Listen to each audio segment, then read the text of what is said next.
ಬೇಡ ಅಂತೇಳಿ ಇದು ಸಹಿತ ಸಾಕಷ್ಟು ಎಫೆಕ್ಟ್ ಆಗ್ತದೆ. ಹೌದು, ರಾಜಕಾರಣಿಗಳು ತಮಗೆ ರಾಜಕೀಯ ಲಾಭಕ್ಕೆ ತಮ್ಮ ಹೆಂಗೆ ಬೇಕಾಗಿ ಮಾತಾಡ್ತಾ ಹೋಗ್ತಾ ಇರ್ತಾರೆ.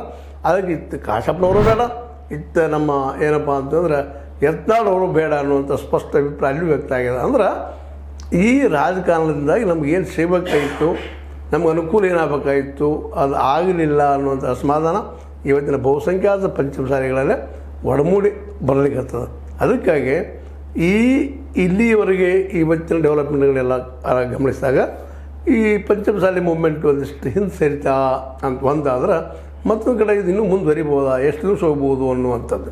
ಯಾಕಂದ್ರೆ ಅದು ಸುಲಭವಾಗಿ ಅಷ್ಟು ನಮ್ಮ ಏನಪ್ಪ ಅಂತಂದ್ರೆ ಮೃತ್ಯುಂಜಯ ಸ್ವಾಮೀಜಿಯವರು ನಿಲ್ಲಿಸುವಂಥ ಸ್ಥಿತಿಯೊಳಗೆ ಇಲ್ಲ ಅಂತ ಅನಿಸ್ತದೆ. ಯಾಕಂದ್ರೆ ಇದನ್ನು ತಾವು ಸ್ವತಃ ಮುಂದೆ ನಿಂತು ಈ ಹೋರಾಟನ ಮುಂದುವರಿಸ್ಕೊಂಡು ಬಂದಿದ್ದಾರೆ. ಮತ್ತು ಇದ್ರ ಹಿಂದಿದ್ದಂಥ ಕೆಲವೊಂದಿಷ್ಟು ಅದರಲ್ಲೂ ಯತ್ನಾಳವರು ಮತ್ತು BJP ಇದನ್ನು BJP ಮಾತ್ರ ದೊಡ್ಡ ಮಾಡೋಂಗೆ ಕಾಣ್ತದೆ. ಯಾಕಂದ್ರೆ ಅವ್ರಿಗೂ ಇಶ್ಯೂ ಯಾವಿಲ್ಲ ಈ ಸಂದರ್ಭದಲ್ಲೇ. ಮೋಸ್ಟ್ ಪ್ರಾಬಬ್ಲಿ ಇದಕ್ಕೆ BJPಗರು ಅಥವಾ BJP ನಾಯಕರು ಅಶೋಕ್ ಅವರಾಗಿರ್ಬೋದು, ಯಡಿಯೂರಪ್ಪನವರಾಗಿರ್ಬೋದು, ಇನ್ನುಳಿದ ನಾಯಕರಾಯ್ತು ಇದನ್ನು ದೊಡ್ಡದು ಮಾಡೋ ಸಾಧ್ಯತೆಗಳು ಭಾಳಷ್ಟು ಇದ್ದಾವೆ. ಇದು ಒಂದು ರೀತಿ ಏನಪ್ಪ ಅಂದ್ರೆ ಕೊನೆಗೆ ಎಲ್ಲಿ ಬಂದು ಹತ್ತದಪ್ಪ ಅಂತಂದ್ರೆ ಇದು ಕಾಂಗ್ರೆಸ್ ವರ್ಸಸ್ ನಮ್ಮ BJP.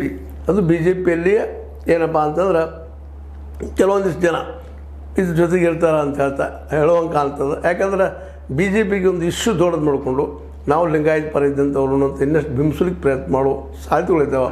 ಹೀಗಾಗಿ ಪಂಚಮಸಾಲಿಗಳಿಗೆ ಈಗಾಗಲೇ ಇವರು ಅಧಿಕಾರ ಇರುವವರೆಗೆ ನಮ್ಮ ಏನಪ್ಪ ಸಿದ್ದರಾಮಯ್ಯರ ಅಧಿಕಾರ ಇರುವವರೆಗೆ ಮೋಸ್ಟ್ಲಿ 2A ಅಂತ ಸಿಗೋದು ಭಾಳ ಸಾಧ್ಯತೆ ಕಡಿಮೆ. ಅದರ ನಂತರದಲ್ಲಾದರೂ ಸಹಿತ ಅದು ಸುಲಭವಾಗಿ ಸಿಗ್ತದಂತ ಹೇಳಲಿಕ್ಕೆ ಆಗೋದಿಲ್ಲ. ಯಾಕಂದರೆ ಈಗಾಗಲೇ ನಮ್ಮ ಯಡಿಯೂರಪ್ಪನವರ ಸಮಯದಲ್ಲಾಗಿರ್ಬೋದು, ನಂತರದಲ್ಲಿ ನಮ್ಮ ಬೊಮ್ಮಾಯಿಯವರ ಸಮಯದಲ್ಲಾಗಿರ್ಬೋದು, ಇವೆರಡು ಸಮಯದಲ್ಲಿ ಮಾಡಲಿಕ್ಕೆ ಆಗಲಿಲ್ಲ. ಅವರು ತಮ್ಮ ತಂದೆ ತಾಯಿಗಳ ಆನೆ ಮಾಡಿ ಹೇಳಿದ್ರು ಸಹಿತ ಆಗಲಿಲ್ಲ ಅಂದರೆ ಇದರ ಅರ್ಥೇನು, ಕೊನೆಗೆ ಮುಸ್ಲಿಮರ ಒಂದು ರಿಸರ್ವೇಷನ್ ತೆಗೆದು ಇವ್ರಿಗೆ ಕೊಟ್ಟರು. ಅದು ಇವತ್ತು ಪ್ರಶ್ನಾರ್ಹ ಆಗಿಬಿಟ್ಟದ ಸುಪ್ರೀಂ ಕೋರ್ಟ್ನೆಲ್ಲ ಅದು ತಡೆ ಹಿಡಿದಿದ್ದಾರೆ ಇವತ್ತು. ಹೀಗಾಗಿ ಏನೋ ಅಂತಾರಲ್ಲ, so many cooks spoil the rice ಅಂತ, ಅನೇಕ ಅಡುಗೆ ಭಟ್ರು ಕುಡ್ಕೊಂಡು ಅನ್ನನ ಹಾಳು ಮಾಡಿದಂಗೆ ಆಗಿ ಹೋಗ್ಬಿಟ್ಟದ.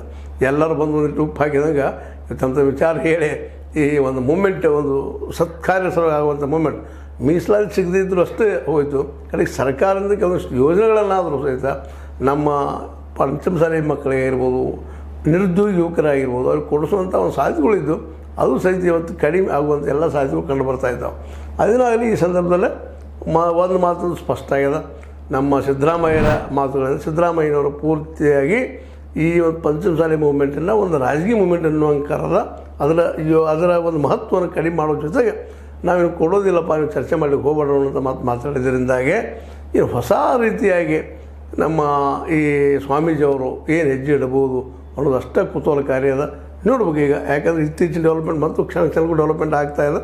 ಬಟ್ ದೀರ್ಘಕಾಲೀನವಾಗಿ ಈ ಮೂಮೆಂಟ್ ಯಶಸ್ಸು ಆಗ್ತದನ ಅನ್ನುವಂಥ ಒಂದು ಮಾತು. ಯಾಕೆಂದ್ರೆ ಸ್ವತಃ ಅಲ್ಲೇ ನಮ್ಮ ಪಂಚಮಸಾಲಿ ಸಮುದಾಯದಲ್ಲೇನ ಒಕ್ಕಟ್ಟಿಲ್ಲ.